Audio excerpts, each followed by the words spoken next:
ما اکثرا دین رو به ضرورت‌ها و احکامش میشناسیم. احکامی که انجام ندیم میریم جهنم. الان مهمترین وجه دین ما، جلوه دین ما، 40 است که اگه برگزار نکنیم جهنم هم نمیریم. این چیه الان؟ این کدوم قسمت دینه؟ این چیه الان؟ این کدوم قسمت دینه؟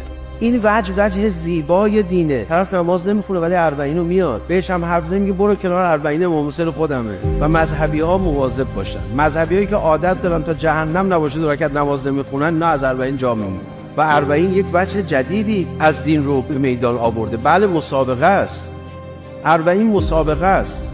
شما تو مسابقه شرکت نکنی دادگاه برات حکم نمیده. 40 از جنس اصل دینه که امام حسین شب عاشورا به یارانش فرمود اگه میخواید برید برید.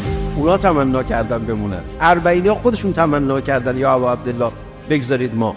و ما این حقیقت دین رو نمیتونستیم اینقدر درشت قبل از 40 تا حالا ببینیم. 40 دین ما رو تغییر داد، یعنی زندگی و تاریخ دینی ما رو تغییر داد.